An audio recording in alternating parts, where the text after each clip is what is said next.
What's up, everybody?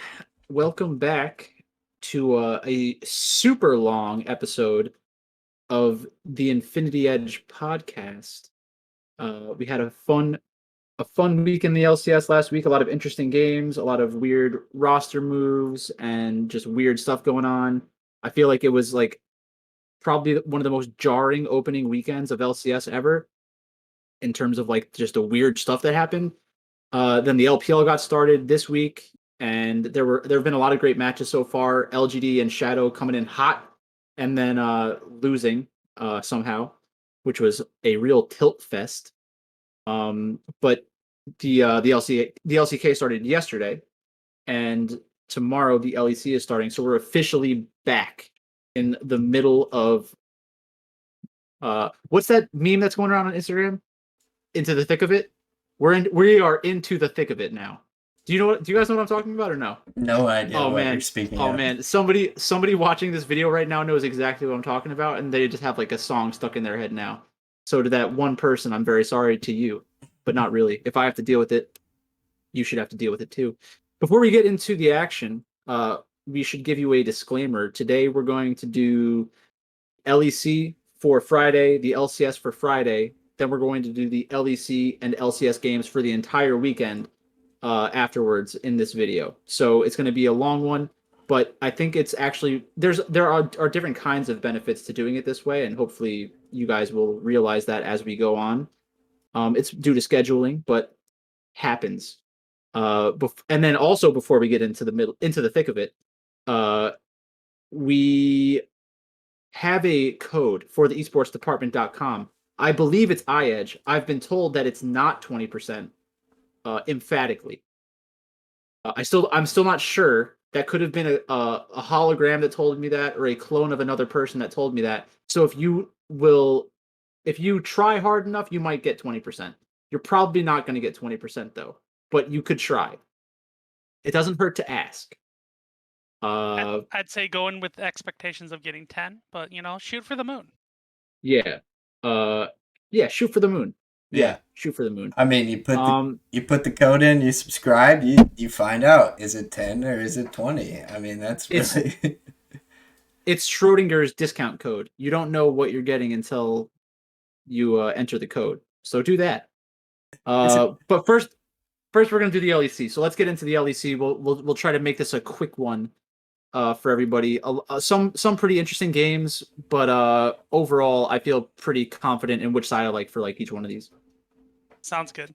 We'll hop right into it. Unlike the LCS, if you guys are new to DFS or tuning in for the show, the LEC is starting clean. Clean slate for everybody. Nothing carries over from spring. So to jump right into summer, we have Mad Lions versus G2. This is going to be a slobber knocker, man.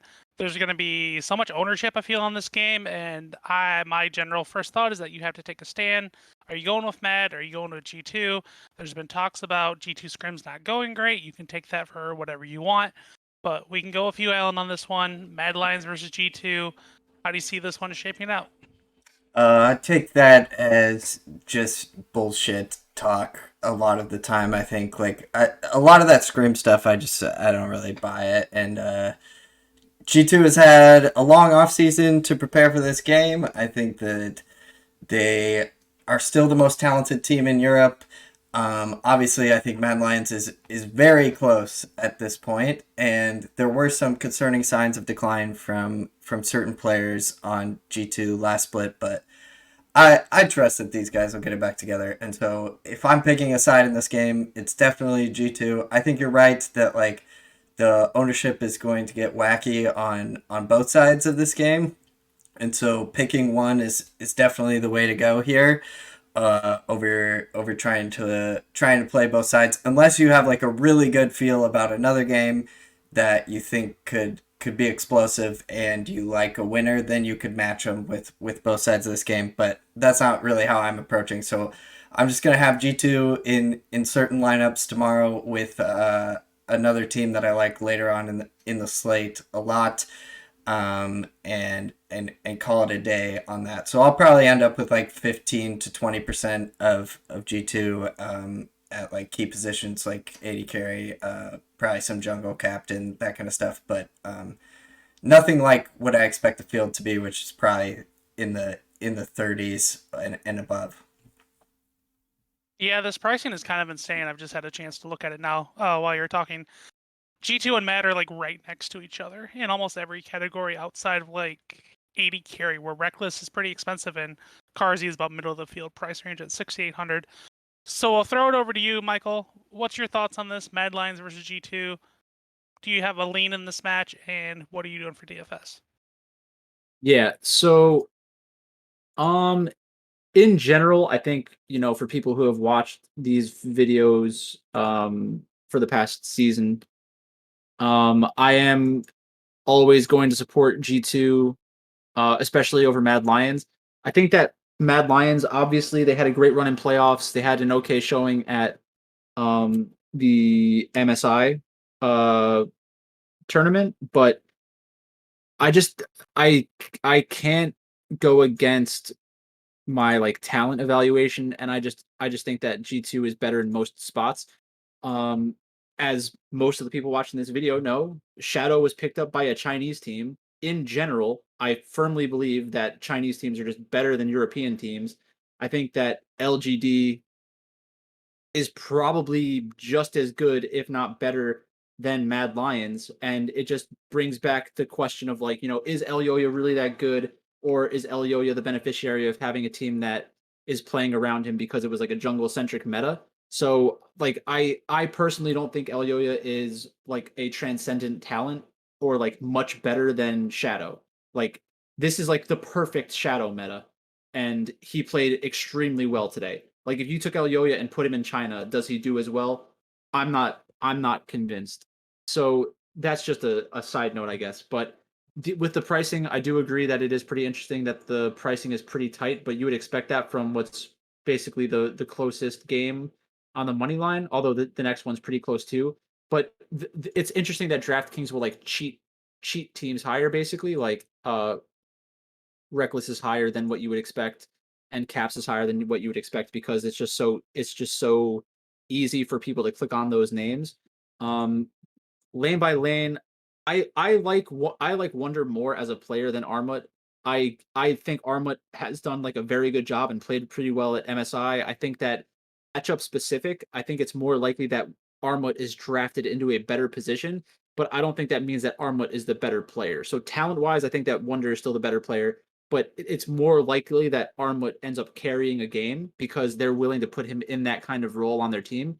I think that Yonkos against Elyoya, I think this is going to be a good Yonkos meta. It's like basically they've slowed down the ability to clear like hard clear the jungle, so there's less emphasis on like just hardcore farming all the time. Obviously, like Elyoya can play a lot of different ways, but this meta should be shifting further towards Yonkos. Um, I don't think Yonkos is going to play Rumble, but like everything else is kind of on the table. Divine Sunder getting buffed could open up some other like more aggressive options for Yonkos as well.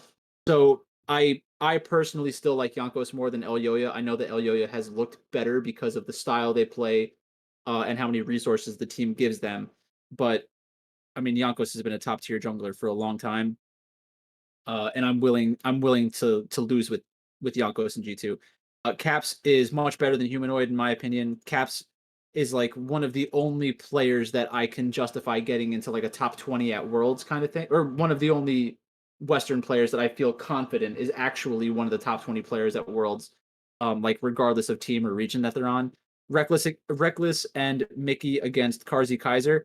They're fundamentally different. Like Reckless and Mickey are more likely to like lose lane very hard, but they're more likely to lose lane, less likely to lose it extremely hard. Mickey might die 15 times, but it's because he's probably helping get his team an advantage or trying to get an advantage. I think that I forget, is Reckless very good at Ezreal? I feel like I don't remember him being like a very good Ezreal, and Ezreal is a super important champion right now. Um, that would probably lean towards Mad Lions, because the thing that happens is if you get some Ezreal players that aren't good at playing Ezreal, then Mad Lions could always pull like out a Draven game, and I feel like Carzy has played Draven before, like in those kinds of matchups, because when people start drafting like without thinking, Draven's going to get thrown in there. So overall, definitely prefer G2. This is going to be one of the lowest money lines you get for them all year. So it's probably a good spot to bet them on the money line. And for DraftKings, it's going to be a good DraftKings environment. So even though I do prefer G2, I think that if you project G2 as like, what were you thinking, 30% owned, or Mad Lions 30% owned? No, I think G2 ends up higher than Mad Lions because of the way the pricing has worked.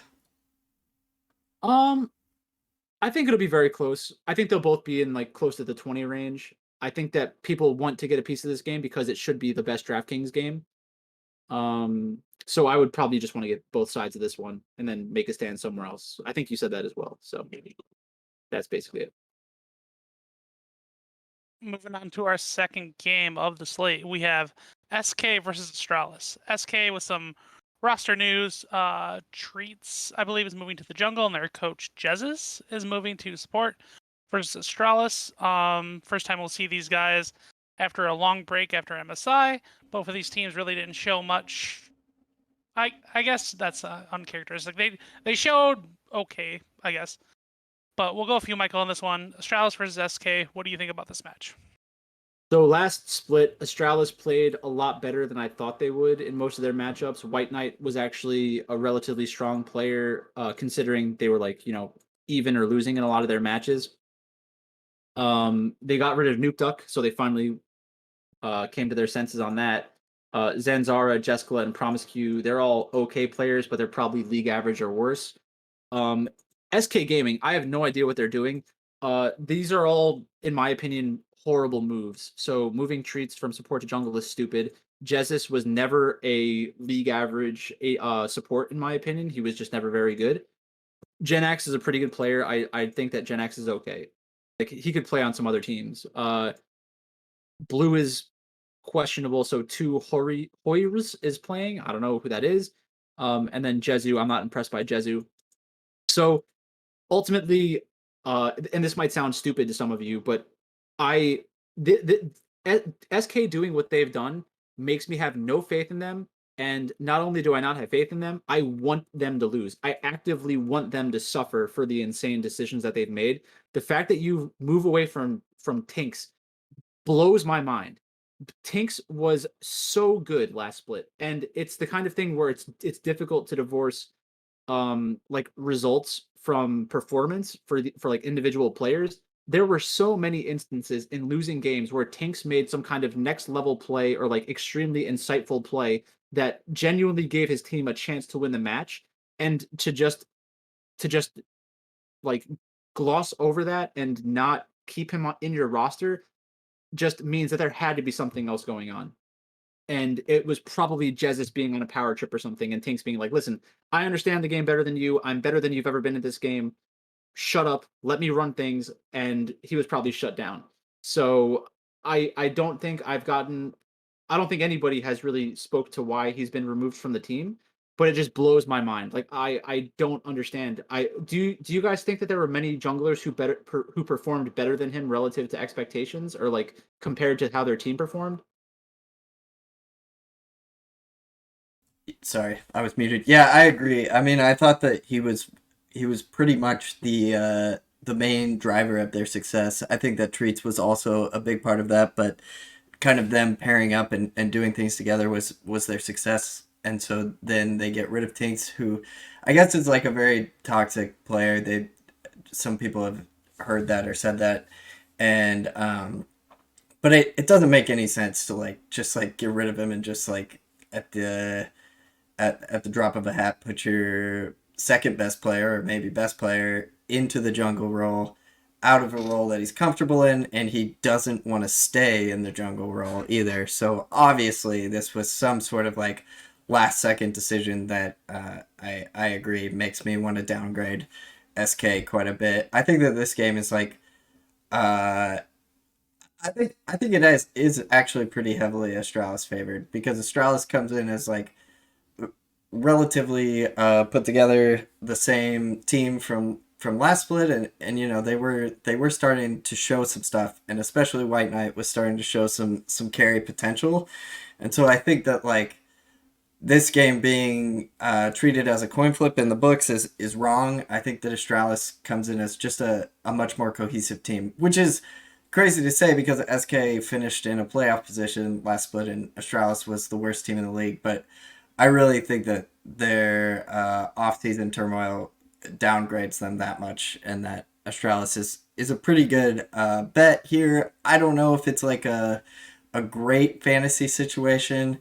Astralis sometimes was last year, but I think that because this is a game that they're going to see as a must-win for sure, sometimes I feel like that depresses fantasy scoring quite a bit. So I think that I'll use some Astralis, but it won't be one of my like main things. I think that this slate just tends towards like if you really want to win like a GPP, you're either going to have some really strong feelings about away under on dog, or you're going to have to play a lot of lineups because I think that this has just a lot of games on it that are pretty could go either way and could also be the the game of the slate. Yeah, I think the other thing I'd want to say about the Astralis SK matchup, I agree. I don't think it'll be very high scoring. Zenzara's champion pool kind of leans in that direction. He tries to slow things down in the jungle. The fact that Jesus is coming in, he's probably going to try to have a more cerebral approach to the game. The fact that a support is going into the jungle, I'd assume they're a little bit more passive. And this could all be wrong, and we'd find out very fast tomorrow. Gen X, Volibear is very good right now. That could be a good thing for Gen X, but that doesn't necessarily mean it'll be a high-scoring game. White Knight has had some actually very good DraftKings performances. But again, I just don't think this is going to be a great DraftKings spot. So I'll probably have very little exposure to this. Yep, I agree with all your guys' sentiments there. The only way I could see playing this is the SK side, really. If you just want pure ownership, this whole moving around from trees to jungle is kind of bizarre.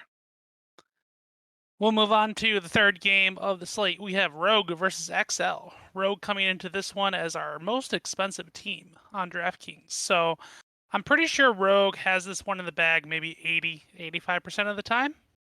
But my question to you, Alan, is will Rogue score enough to justify their prices, and will you be using them? Nope.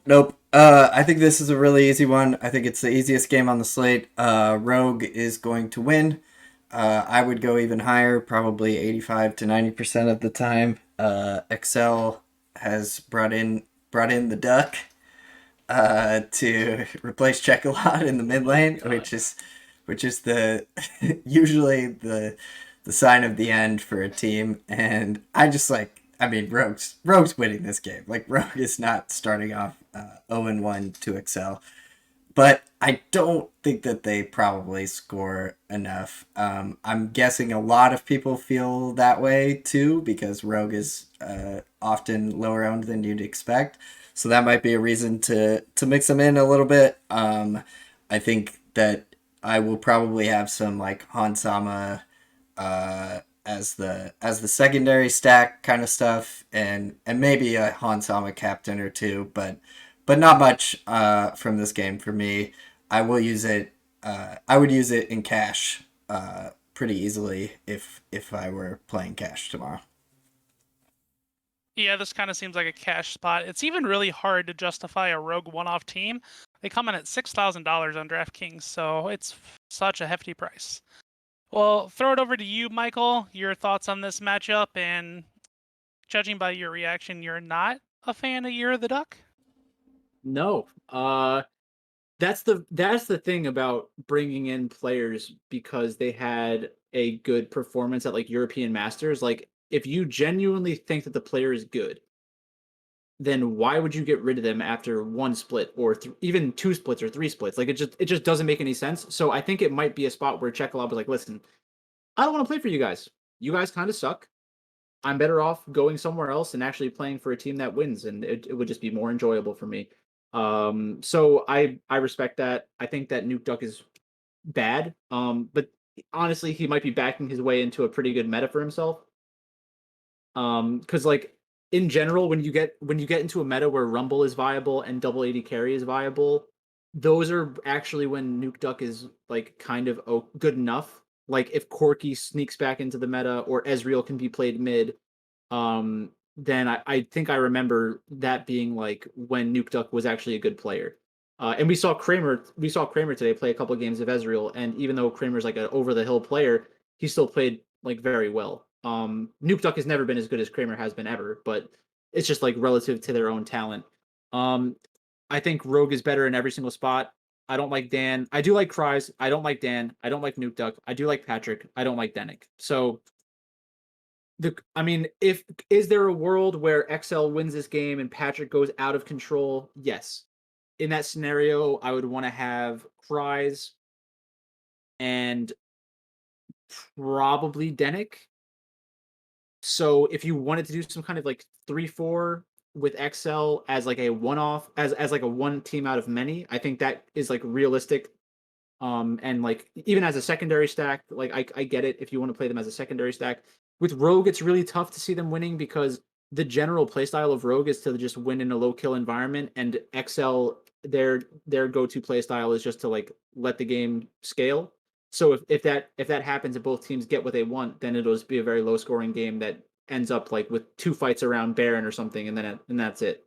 So the upside in terms of kills is probably 15, 16 in that scenario. If it turns into a ridiculous game where XL gets a couple of early kills because of like just a smart play or like one good team fight or like a very good early game draft and Rogue just doesn't respect it, then they have a chance to really blow the roof off of it. I don't really expect the reverse to be true for Rogue, so I'm probably fading Rogue. I'd probably want 1 or 2 XL lineups if I'm playing a lot of lineups, and then that's about it. All right, sounds good. If you're going to be playing those XL lineups, do you think that Rogue feeds enough into them in a loss? Yeah, I think that if XL wins the early game somehow, I think that Rogue would probably be willing to continue fighting them. The real wild card in that situation is Inspired, because I don't know what champion Inspired is going to gravitate towards in this meta. Like I think if they are like just following everyone else, then we'll probably see them on Rumble or something. But if they have like an actual stance to take, which seems to be how they kind of how they kind of operate in general, then we might get something we don't anticipate.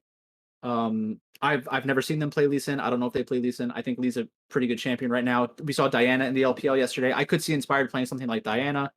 Um, he really shined in like the jungle carry meta where you could farm a lot. So he will have to prove that he's also good at this style of League of Legends, not so that they can beat XL, but so that they can stand up to the other good teams in the region.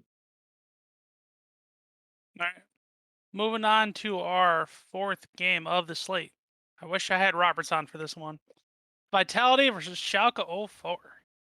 Michael, I'm just going to start off with you. Are you going to be a Crown Shot believer this season? Is he taking this team to the promised land? Well, I've never been a Crown Shot believer, so probably no. I don't know. Did they just change their top laner? Did they change it like this week or something like that? Because I made my preview video and this SLT person I don't think was there. SLT is new to this, I believe. So they got rid of Jagenda, who played well, like actually played well. So that's a little surprising.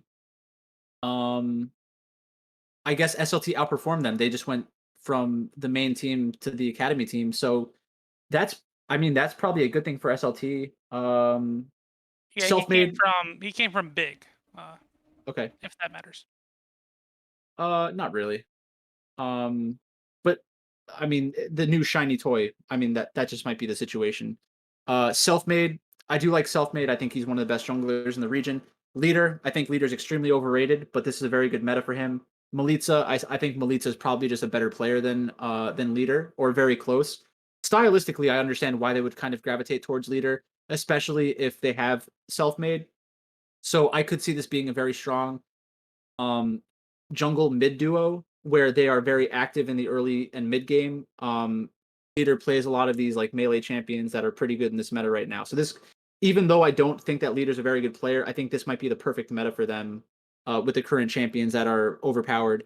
Crown Shot and Lebrav are good enough. Crown Shot's league average. Lebrav is probably league average. Um,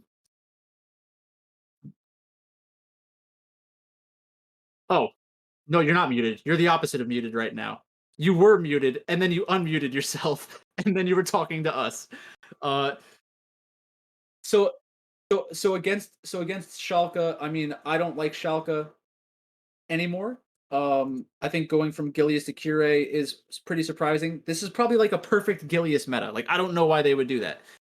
Broken Blade's a good player. Nuclear Int is another player coming from one of the EU Masters teams, I think.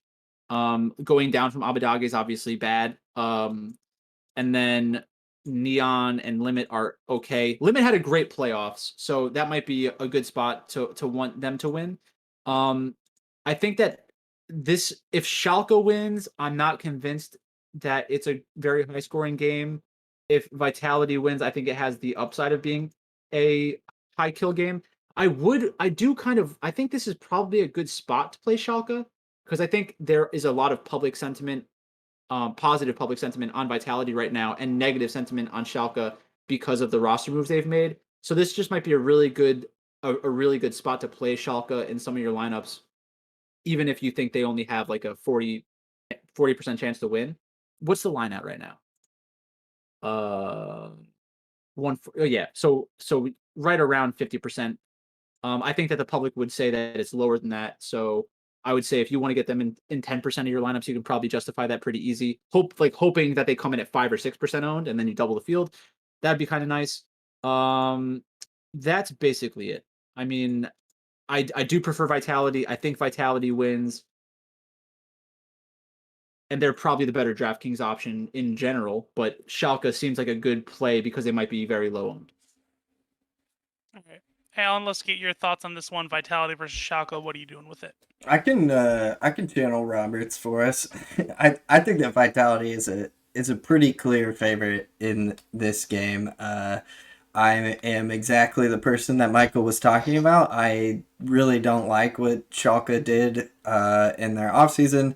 They basically, neither did I, by the way. I completely agree with you. Yeah, they basically won off the back of a mid jungle duo with Abadage and Gilius, and then they let Abadage go because they have money problems, it seems like, and then get rid of Gilius and bring in Cure, who has not been very good for a number of years. So I really think that like Vitality is, a pretty solid playoff team, and Schalke is probably back down to the bottom here. So if I were going to play this game at all, I would play the Vitality side. I think that what Michael was saying about the scoring being better for Vitality is probably true as well. Schalke seems to like to play split pushing sort of comps, and that probably increases as Gilius leaves the team.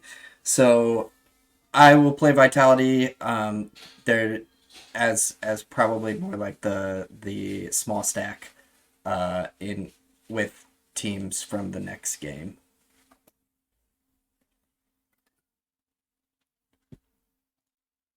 All right, moving on to our final match of the LEC for our Friday opening day. We have Misfits versus Fnatic, the Infinity Edge, most favorite team to love and hate at the same time. Misfits going up against Fnatic, who has kind of changed some things up, I would say, this split, with moving Whippo to the jungle and bringing in Adam from the lower leagues up to Fnatic for their team. Alan, we'll start with you on this one. Are we riding Misfits and hoping that Fnatic just runs it down mid, or will you be taking Fnatic in this situation? Hell no. If you're not going to take Misfits against Fnatic, when are you going to take Misfits? I think I'm probably going to basically all in Misfits tomorrow, and oh my god. If they lose, they lose, and that's fine with me. But like, let's go. Fnatic if they die, they die. Yeah, if I die, I die. Exactly. If it like Fnatic is in a dream spot here for us too, because they're coming in with a new roster. It could take a little while to gel, but there's no chance that Fnatic ever plays out a game where they don't fight over and over again. And so I think that's a great environment for Misfits, who is bringing back the exact same roster, who got better as the year goes on, who, just made a nice playoff push. I expect Misfits to have a better record in summer than Fnatic, and so I'm taking them here, and Wow. they're gonna be my boys. And I think, let me see my lineups here real quick, and I can tell you. I think I have them in uh 15 of 20 lineups. Um, So I'm ready for a big Misfits day tomorrow. I have one Fnatic hedge with G2, and otherwise, uh, forget about it. I'm ready for the boys. It's the year of France. France is gonna win the Euros. The Misfits are gonna be going to Worlds. We'll throw that out there. And Wow. yep, I'm ready for it. well, I will do Wow. some. I will do some ride and die with you tomorrow as well. I haven't made my lineups yet, but what the Oh fuck? my god. Let's do it.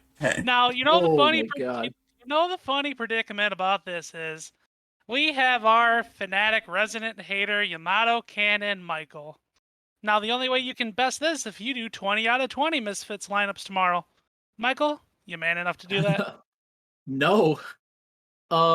It's funny. I think that I respect Bwipo a lot. I think that Bwipo is very good. From a real life perspective. I think that he is like I think he's going to be a very good jungler. Like I think he will instantly be one of the 4 or 5 best junglers in the LEC. And it's going to be funny because in losing games, people are just going to target the shit out of him and just like hate on him and say that it's his fault they're losing games. When in reality, it probably won't be his fault. He's like just such a smart player that was hidden in the top lane for so long. I really believe in Bwipo, which is funny because I hate Yamato Cannon. But Adam's a legit player. I think that the hype is probably it's like I need to understand what other people think about Adam because like I know that Adam played really well at EU Masters. So he deserves credit for that performance. And the fact that Bwipo is willing to step aside, go into the jungle because he thinks he can be a better jungler than most of the other people in Europe, and then also have a good top laner that can play carries, I think that's a very good thing um, for the Fnatic team in general. For Niski, this is actually going to be a very good Niski meta. The fact that Rumble is a strong champion, he can definitely play Rumble. He's done it in the past. I'm sure that he's going to be the kind of guy who also plays like Lee Sin.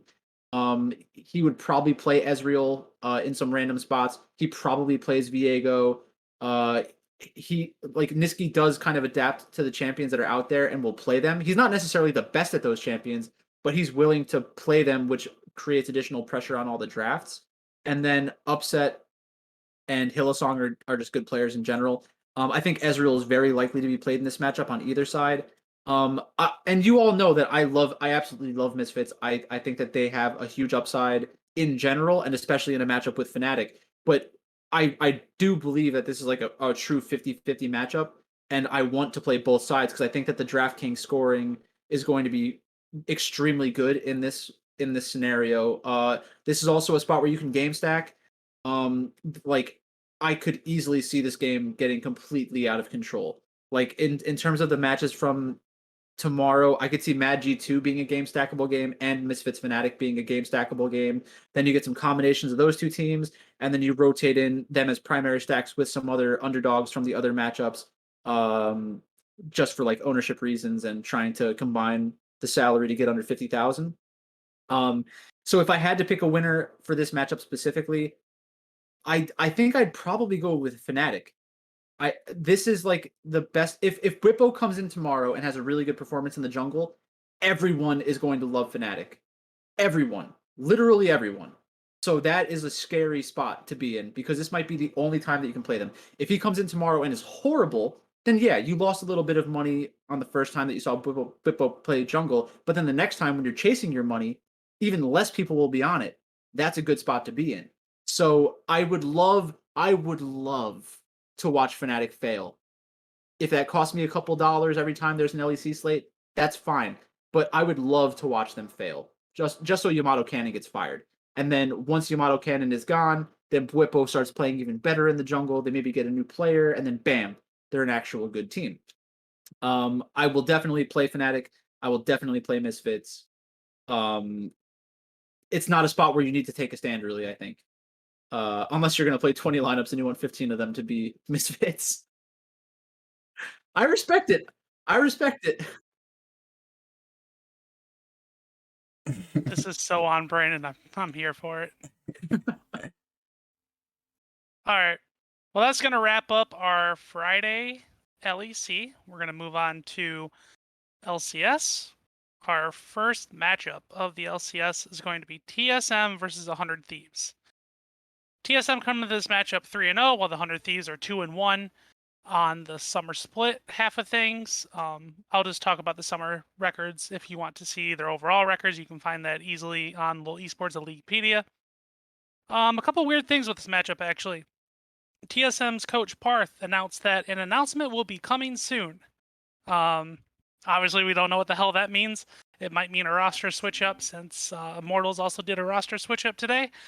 But yeah, keep your eyes glued to Twitter or the Esports Department Discord. If you're not already in there, hop on in and join us over in the League of Legends chat. But we'll start with you, Alan, on this one. TSM versus 100 Thieves. Who do you got here? What are you doing with them on DraftKings? What a stupid tweet that was. And like TSM is run like the way that a 13-year-old thinks is like a very professional way to run things. I just hate them so much, but I think that like they must be doing something right because they're getting a lot of money from the 13-year-olds that are like, that's how I would run my business too. But I don't think it leads to winning very often. He's really just doing that so that like people will watch the stupid ass YouTube show that they make that's like, oh, how are you guys feeling? Really good. These are my friends. Look, we won a game. Oh, how are you guys doing? We're really mad. Anyway, I could go on about the ways that these organizations are run. But this game, anyway, sorry. I think that we've kind of gone over what we think of the teams generally. So I will just say I think that TSM wins this one. I think 100 Thieves like definitely has a realistic chance to win the game. They are close in talent, but I think that just where the teams are at in the progression of the season, I think TSM is just playing a lot better at the moment, and it's going to take 100 Thieves a couple more weeks to get up into the upper echelon of teams. So I would probably play like TSM in very limited amount of lineups because I don't think that this game gets very bloody. A lot of these like favorite for the splits kind of games in the LCS seem to go really slow, and I could see either team going with a split push composition in this one and making it a really bad DraftKings scoring game. So I don't really like this game from a DraftKings perspective. I don't think there's that much to talk about. I'll play a little bit of TSM just because I think they're going to win, but otherwise, pretty much a stay away. Michael, we'll throw it over to you. Your quick thoughts here on TSM versus 100 Thieves. Yeah, I completely disagree. TSM 100 Thieves always somehow turns into some ridiculous matchup that's game stackable.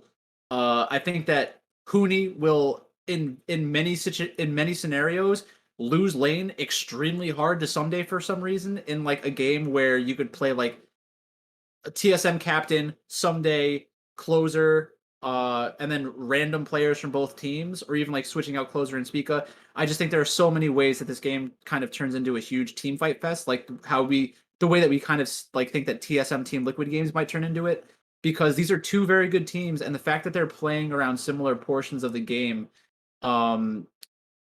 is like just really good for DraftKings scoring a lot of the times. I think that I do want to play both sides. I think that they're basically very even. So when I'm trying to pick a side on this game, I'm more interested in what people think about the matchup. So like if everybody's on 100 Thieves, I want to be on TSM. If everybody's on TSM, I want to be on 100 Thieves. Based off of how things went in the first week, people were ready to just kill 100 Thieves for the way they were using Abadage, but ultimately they just doubled down and tripled down on the Karma strat, and it ended up, working out pretty well. I like the concept behind playing around closer. I do think that it's not utilizing Abadage to his full potential, but that's okay. You don't need to do it every single game. But I think in the long run, you'll want to see what else Abadage can give you. My gut says that TSM will win the game, but like I said, I want to probably play both sides. I would probably game stack this game, um, because I could definitely see it going in that direction. If I was game stacking it, my favorite captain would probably be FBI. Um, maybe I feel like I feel like I like the captains from 100 Thieves better if I'm going to game stack this. Um, so I'd be interested. I'd be interested to see what other people have to say about TSM 100 Thieves, and you should definitely pay attention to the ownership here tomorrow because this will tell you a lot about how people feel about both of these teams. And then you can kind of use that to play off of it in the future. Yeah, I think that's a really good note to see how ownership kind of shapes out. I know a lot of people are high on 100 Thieves Yeah, coming into the season, and TSM coming out with a strong 3-0 start probably gained a lot of fans. Moving on to I our second. Go ahead. I think that I don't think that TSM has gotten as much positivity from that 3-0 that most teams would get from the public. I think that at the same time, I think people were like very negative about 100 Thieves, even though they went 2-1. Right? Isn't that what it kind of felt like? Am I just insane? I would agree with that. Yeah, for sure. Yeah. I also think that there's this thing where in the LOL gambling space, TSM is always massively underrated, and in every other League of Legends space, they're like massively overrated. So it's kind of like counterintuitive because you always think that like TSM is going to get a line bump, and they actually get the opposite because they're run like a 13-year-old professional organization. That's All right. basically it. Moving on to our second game of the slate, we have Team Liquid versus Dignitas. Man, if you were a Dignitas believer for 2 out of the 3 games, you're looking pretty good. Team Liquid, on the other hand, going 1-2 in the first 3 games of the summer split. So, Michael, we'll go with you on this one. Team Liquid versus Dignitas. Will you be taking Team Liquid for a bounce back, or will the Dignitas train continue? I think here I would just completely fade Team Liquid. I think in spots where Team Liquid wins, they're more likely to try to play it a little bit slower, and Dignitas is willing to play the slow style when losing. Dignitas is probably going to try to instead of like going hard after them in the early game, they probably want to have a composition that scales into the late game. Maybe we might see like another Karthus kind of situation where if they leave open something like Gwen, like maybe they give away Gwen intentionally, pick Gangplank, pick Karthus, and then just try to outscale. It's a very difficult spot to put yourself in. Like if Team Liquid instantly identifies that, they might just go hard into the early game and steamroll Dignitas. But for the most part, I think that the team's natural tendencies kind of make me want to fade Team Liquid. In spots that Dignitas wins, I think that they're more likely to get things bloody because they're less clean. So they're going to need to kind of have these additional team fights happening around the third and fourth dragon, or around a Baron pit.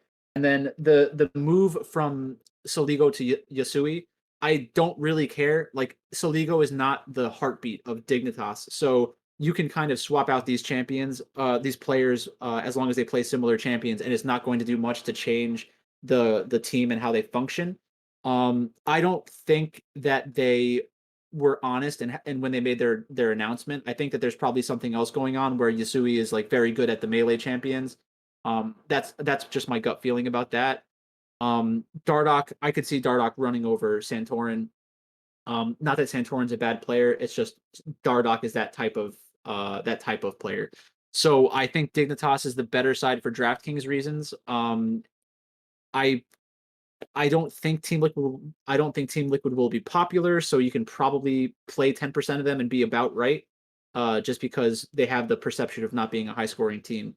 So maybe we get a good one out of them, but for the most part, I think I'd rather just play Dig, because their upside seems higher. All right.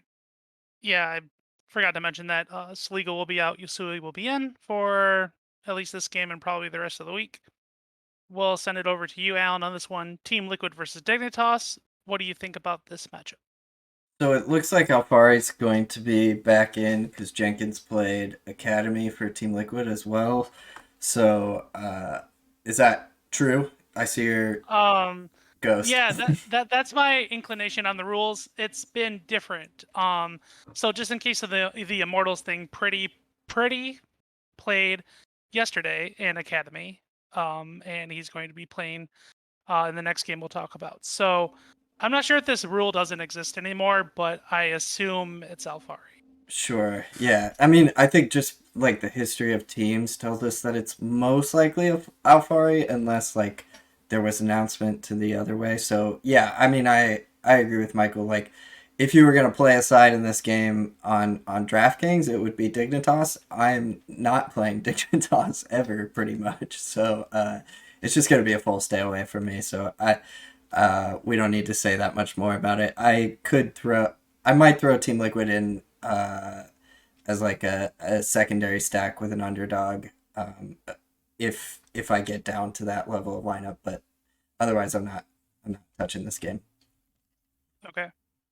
Moving on to our third game of the slate, we have the Immortals 3-0 in the summer, starting out strong. Immortals going to Worlds, boys. Versus the Evil Geniuses 0-3. Haven't won a game. I will be the first one to say I thought EG was going to be a lot better and look pretty good in week 1. Much to my surprise, they pretty much like to run it down mid, the side lanes, and even the Nexus for that matter. So pretty disappointing. As I mentioned earlier, Immortals Pretty will be starting in the mid lane over Insanity. I still feel like going back to the EG well here. Maybe I'm just going to be insane and my DraftKings balance will say 0 at the end of the day. But Alan, what are you doing with this matchup? I'm definitely with you. I think that Evil Geniuses is probably in like the best spot we're gonna get them for a while. Everyone is going to be off of them because of that horrible performance last week, but I think that you should just take away the first parts of their games really stronger than you should take away the second parts. I think that the throws are fixable.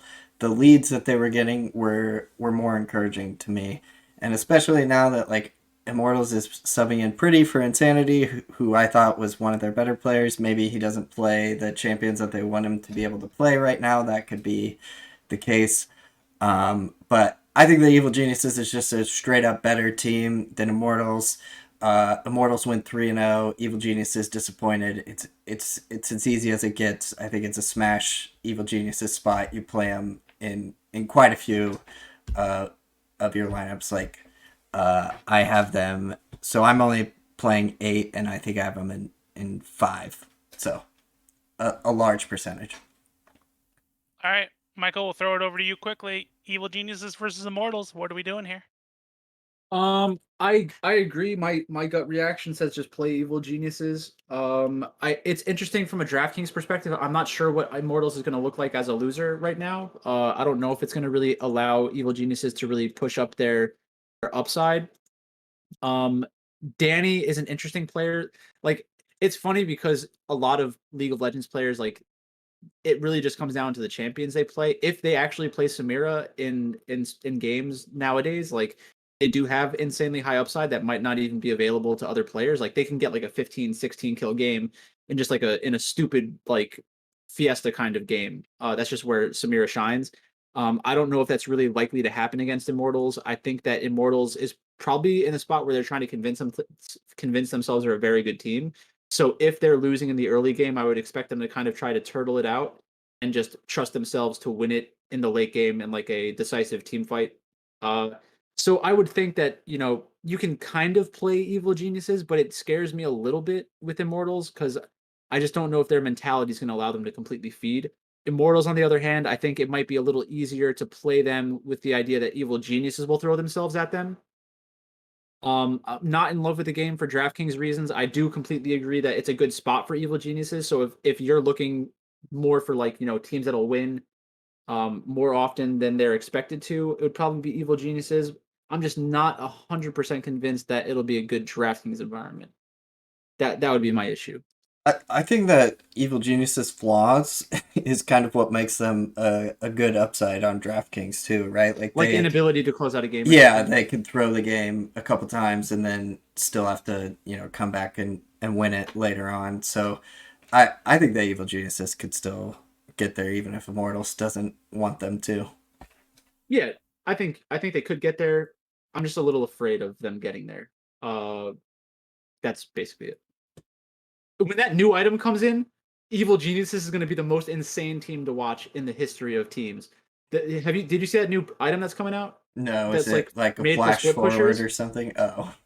No, it's a new item's coming out that's made for split pushers that empowers the minions around you and gives them like additional armor and magic resistance, and then like also it gives them like increased power to turrets or Mm. damage against turrets. So like we're gonna go back into an Ohm Wrecker meta where it's like, or what was the other one?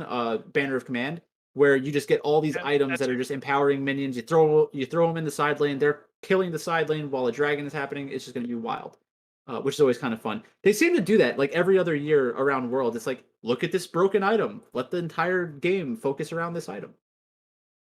Yeah, the very bad teams will struggle if that item is viable for sure. Yeah. Mm. Moving on to our fourth game of the slate, we have the Golden Guardians versus CLG. I know it's been talked about very briefly in the esports department Discord. CLG kind of behind the scenes troubles, but it is the Golden Guardians here. So Michael, we'll Wait, start what with you on happened? What do you mean? I didn't hear about that. just kind of disagreements within the team is what's been kind of been said. Hmm. It's more the rumor mill stuff or just from insider sources, I guess. But Somebody looking at Cyan the wrong way? That's probably what happened. Was it you? Looking I at don't know. Cyan the wrong way. I don't know. Maybe it was, maybe it wasn't.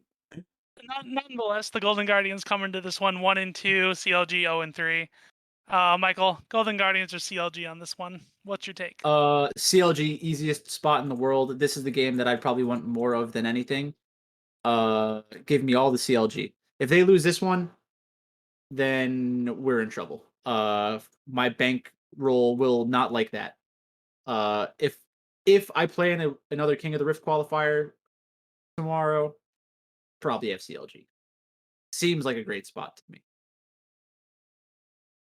That's it. All right. I don't need any more reasons. That's it. I'm just gonna I play thought that. you were gonna go longer. History Nope. would dictate that you would. Mm-mm. All They're right, good. moving on to Alan on this one. Golden Guardians versus CLG. What are you doing with the matchup? Let's go head to head. I love Golden Guardians here. I think that I don't think that people are off CLG against Golden Guardians yet. Like I don't think that it's gotten that bad, and I think it's about to get that bad. Like you could just see in their cameras they hate each other, and when a team hates each other, they explode. And I have a feeling this team of veterans is about to explode. And I thought that Golden Guardians actually had some okay game plans in week one, especially in their first game against C9. I think Solo's a pretty good player. I'm gonna venture to say Solo's better than Finn. Nope. I really believe that Finn lost both sides of the Gwen GP matchup, which is just incredible. Then we got Iconic against Broxa.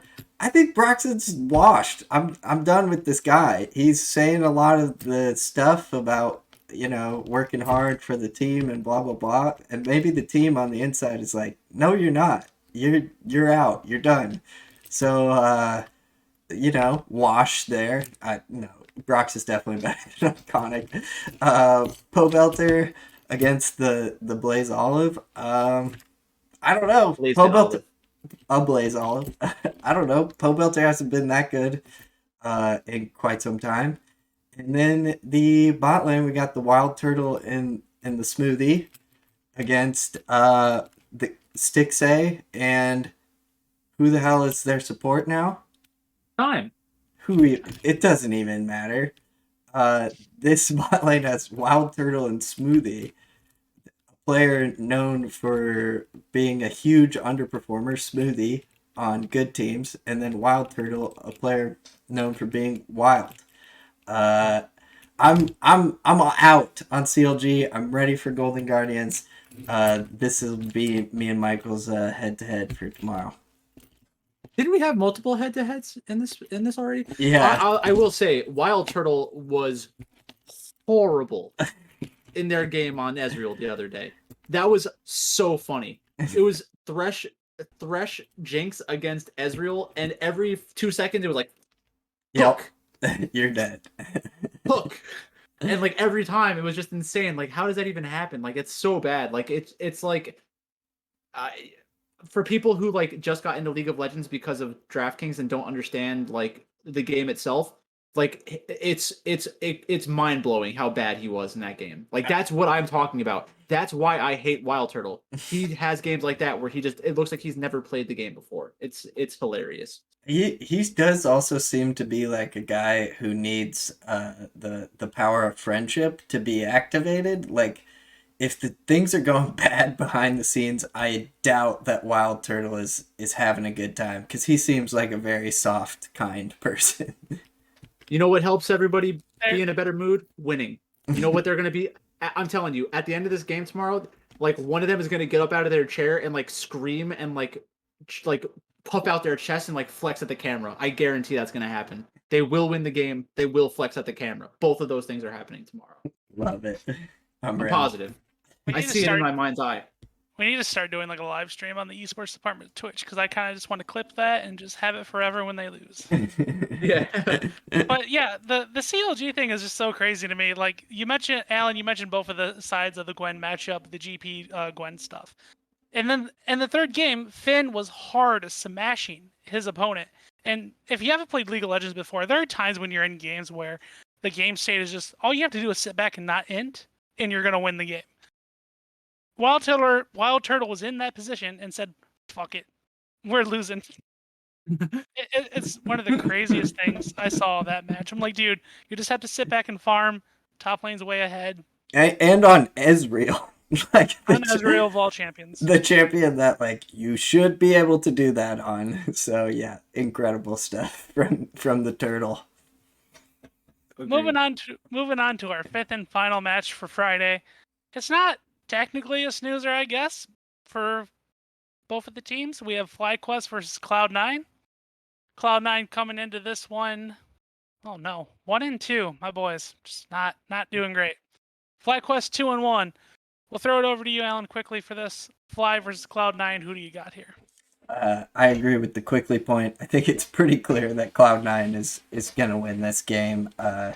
They got to get it together after last week, and FlyQuest just happened to be the unhappy recipients of Cloud9 on this end. I think that FlyQuest is going to be better than people think they are, but not in this game in particular. So I think Cloud9 might go to a kind of slower style for a little while they work out the kinks a little bit.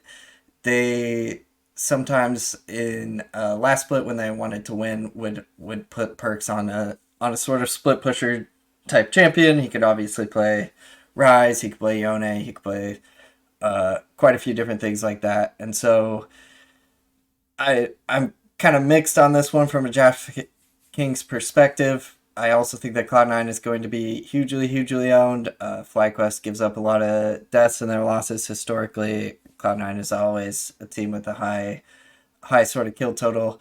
And so I think this, becomes one that I try to limit exposure to. I'll definitely have some Cloud9 lineups. I think it would be suicidal not to, but that'll be it for me. It'll be less than the field for sure. All right, Michael, we'll throw it over to you. FlyQuest versus Cloud9, round us out for this Friday in the LCS. Yeah, so I obviously love Cloud9. FlyQuest is a great DraftKings matchup. I also like FlyQuest because C9 is a good DraftKings matchup if they manage to pull off a victory. I think that if you're playing a large percentage of C9, that you should get between 15 to 25% FlyQuest by like getting them with TSM, 100 Thieves, CLG, getting combinations of that where you have multiple captains and then multiple primary stacks and secondary stacks But that would require you to play a lot of C9. So if you're going to play a lot of C9, I think you need to hedge hard with FlyQuest because there are some good spots with FlyQuest to be combined with some of these other teams. If you're combining C9 with other teams, I mean, I could see playing C9 with Dig. I could see playing C9 with 100 Thieves, but I'm not sure how many other teams it's realistic to get them in with without it being like a weird slate where like you can easily justify two top laners or something like that. This is a meta that kind of supports that. Like you could get two really good top carry performances, but it's not like it's not the best way to play League of Legends DFS in my opinion. I think in the long run you're better off going after unique lineup compositions with AD carry captains and mid captains and then going to jungle captains. I do like jungle captain a lot right now. So it's probably tough to justify getting to topper support. Agreed. Okay. That's going to end our Friday portion of the show. Do you guys want to roll right into Saturday and Sunday? Yeah, let's do it. So, and we've kind of spoken generally about teams too, so maybe we can pick up the pace on these next 2 days. So what we should do is one of us should do the LEC and one of us should do the LCS. Like give us the rundown of like every single game and how you think it'll play out, and then if the other person has like a hardcore different opinion, then they should say something. But otherwise, let's just try to run through them. And the reason why we're doing this is because it's an interesting thing to think about and like seeing how you project the games to go for an entire weekend, because if huge things change tomorrow where like somebody has a really good performance or a really bad performance, not everybody, a lot of people will overreact. So then you have your priors where you're like, okay, I expected this team to win this game. They lost the first game, but I still think they're a good team. I want to go back in on them on the next 2 days. Like that's kind of how you have to take this sort of information. So yeah, I often find like my early bets are more profitable than when I let my recency bias kick in. So I think it will be an interesting thing to watch tomorrow afterwards or whatever. Recency bias is a hell of a thing.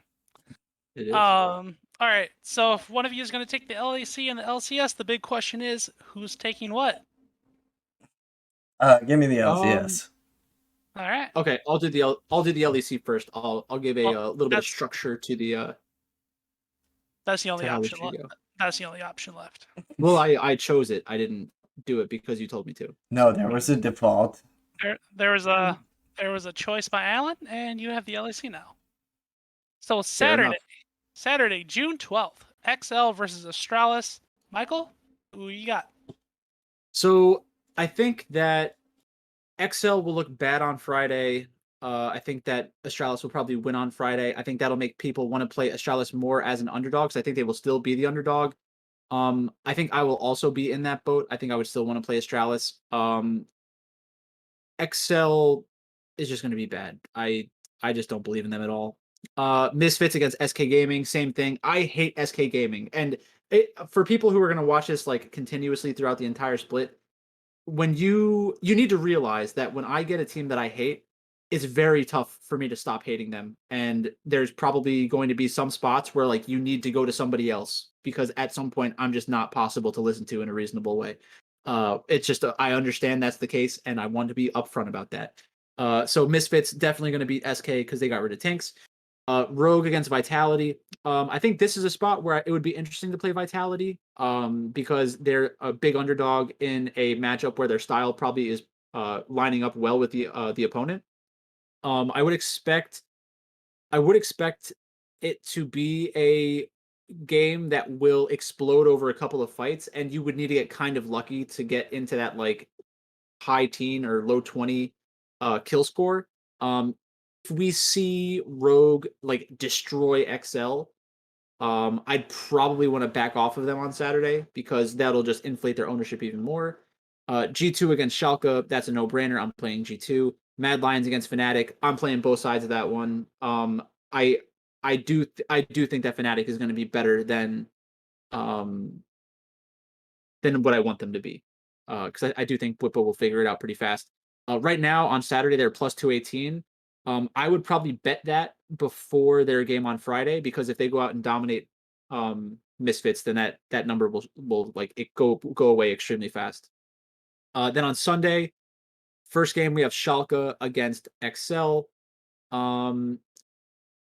I think that's going to be a good spot for Schalke, not only because they're the better team, but they should be coming off of 2 losses where people are like, "Oh my god, I can't believe they got rid of Gilius. I can't believe they got rid of Abadage. They're so bad. I can't believe they're so bad. XL's a live dog. Like maybe that lineup gets closer to 50-50, or maybe the line gets closer to 50-50. So that's another spot where I would wait in that spot to bet on Schalke. And then I think Schalke would be an okay DraftKings play, but I'm not sure how much the changes in mid and jungle are going to impact their DraftKings scoring. Vitality against Misfits, that's a Misfits spot for me. I think Vitality, Misfits, and Rogue are going to have similar play styles and how slow they play the game. And like I said, it really depends on either having like an insane early game, which is outside of what we expect of those teams, or it depends on a lot of very close team fights and then getting like extra team fights because like in what could have been the ultimate team fight, like it went like 3-5 or something. You know what I mean? Where there's like just almost everybody dies and they can't close out the game with a minion wave. The next game, Mad Lions against Astralis, obviously Mad Lions. Next game, G2 against SK, obviously G2. And then Rogue against Fnatic. You got to play both sides, I think. Fnatic is going to be a team that I am betting on a lot. Because I think that people it's very similar to me with the Xiaohu situation where he went to top lane. People were very afraid that he wouldn't be any good at top lane, and then they thought, then like other people were thinking to themselves, oh well, he does play like between 5 to 10 champions in the mid lane that you could also play in the top lane. So maybe he's just going to be good at League of Legends because he's already good at League of Legends, and that's really what ends up happening. There's a lot of intangibles in League of Legends that once you get to a certain proficiency level with champions, it really doesn't matter what role you're playing because everybody's so understanding of the game itself at this point that outside of like specific matchup knowledge, most players can play every lane. I think maybe not at a professional level. Maybe you can't do it at a professional level, but understanding generally what your role is pretty easy to understand for people who've played the game as long as most of these pros.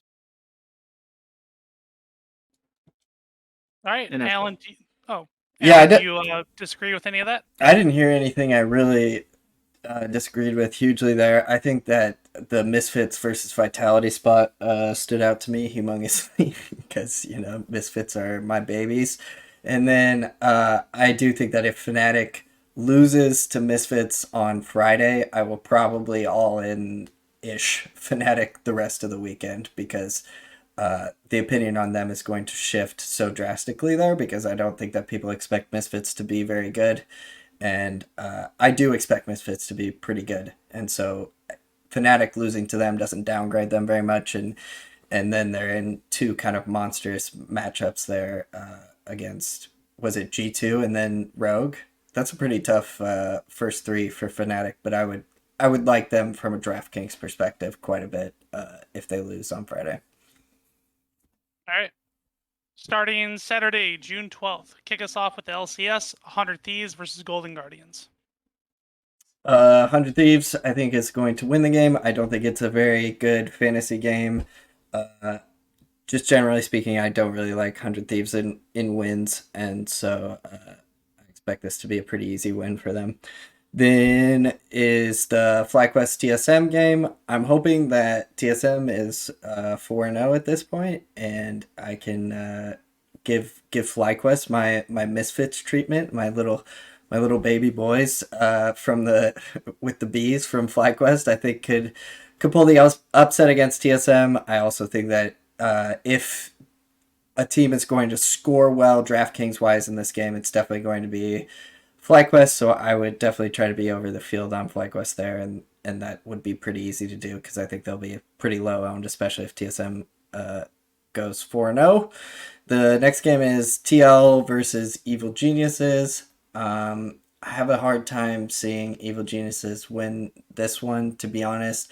I think that they are the better DraftKings play because Team Liquid just, seems to play out their games pretty slow. I think that there's also some meta stuff with Team Liquid where they can get pretty big leads early on in the game with some of the early focus champions like Lee Sin, and then just kind of end with in low kill environments. So if you were going to play it, it would be Evil Geniuses. I don't really like Evil Geniuses in this game. I think that Liquid is just too good at punishing mistakes. Cloud9 CLG, I think it's an all-in Cloud9 kind of spot. CLG is a really good DraftKings team to play against, as we mentioned. They love to run it down. Doesn't matter which outer lane it is, but one of them will do it. So I would definitely go with Cloud9 in that spot. Probably play Cloud9 in a very large percentage of my lineups there, and maybe hedge with CLG and in just one or two in case the impossible happens. Immortals, Dignitas. This is a game where I think that looking at the results would be a really advantageous thing to do here, because if Immortals wins tomorrow, then I think that they become everyone's kind of favorite team, and then I would really want to play Dignitas. If Immortals loses and Dignitas wins tomorrow, then I think Dignitas becomes everyone's favorite team, and so then I would want to play Immortals, because I think that these teams are going to be relatively close for the entirety of the split. I think we kind of covered that last week and when we were talking about the rest of the games here. So this one, you could play either side. I would want more exposure to whatever team it seems like people like less, and I would probably expect that to be Dignitas tomorrow. So then Sunday, we got a banger to start us off: the Golden Guardians versus FlyQuest. I think it's FlyQuest spot.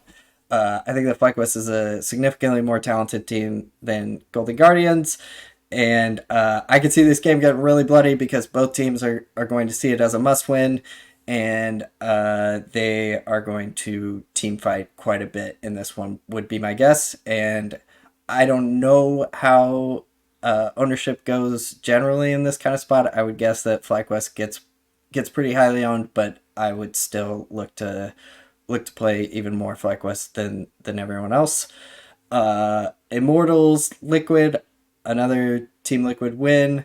Another Team Liquid, I don't really like you in DraftKings kind of spot. I like Team Liquid as filler spots a lot of the time, because they're a pretty it looks like they're a pretty easy win here on the slate, but they're never a team that I'm like, oh, I want to have them in 60% of my lineups and half of those have them as captains or anything like that. CLG TSM all the way. This is one where it'll depend on what the public perception is coming into this game. If CLG somehow gets it back together, which I don't expect them to do, then maybe you do get some ownership discounts on TSM, especially if they lose their matchup with FlyQuest. But I would expect that this is a spot where lots and lots and lots of people are going to be playing TSM, and so I would probably try to get a little bit less TSM than others, but still they're definitely in the mix for me. Cloud9 Dignitas, another easy one. I think it's a pretty obvious Cloud9 win, but I would probably play a little bit of Dignitas as well, because I think that Cloud9's a really great team to be up against, and Dignitas can do some things that I think would give Cloud9 trouble, like Dardoch just getting on some sort of oppressive jungling champion, Lee Sin, Kayn, something like that, and Blabber doing the things he does at the scuttle crab. So there's a chance that Dignitas could win this game, and in that chance, I think that Dignitas is a big winner on this slate. So this would be the one spot where I'm getting excited about playing Dignitas. And then Evil Geniuses, 100 Thieves, also a very close game that I think you could probably get away with playing both sides of, because I think that there's going to be a lot of ownership here. Or there's not going to be a lot of ownership here because people aren't going to know who's going to win. Now, if 100 Thieves ends up going like 2-0 before this game or something like that, or Evil Geniuses ends up going 2-0, I think just stay anchored to where you ranked them before the split. So if you're like, I had 100 Thieves like second and I had Evil Geniuses sixth, then fine. Go ahead and play yourself some 100 Thieves because Evil Geniuses dies a lot in losses.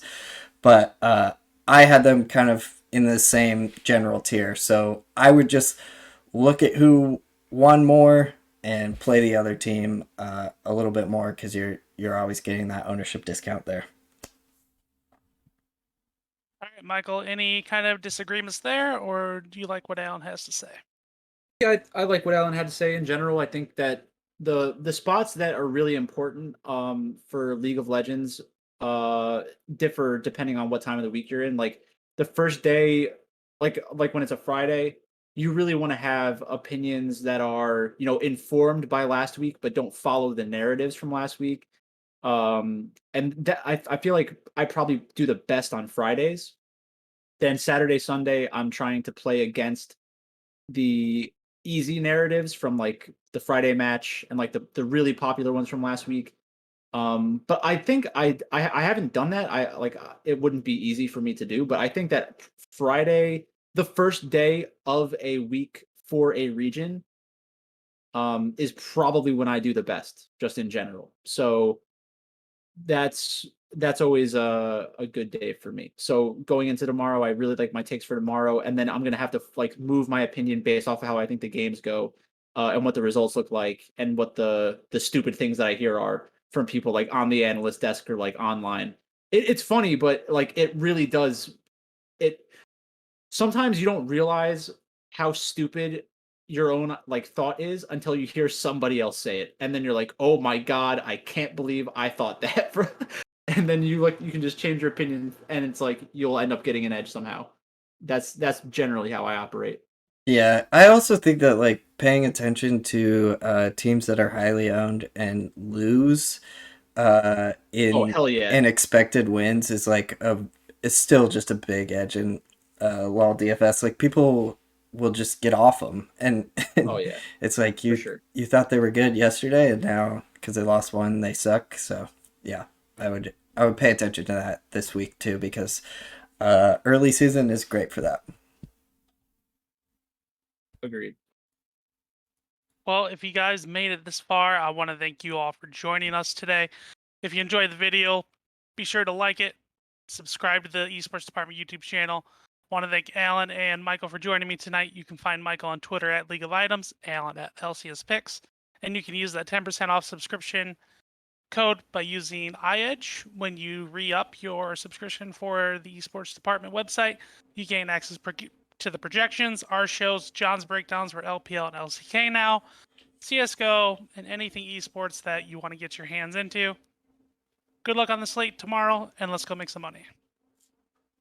Let's do it.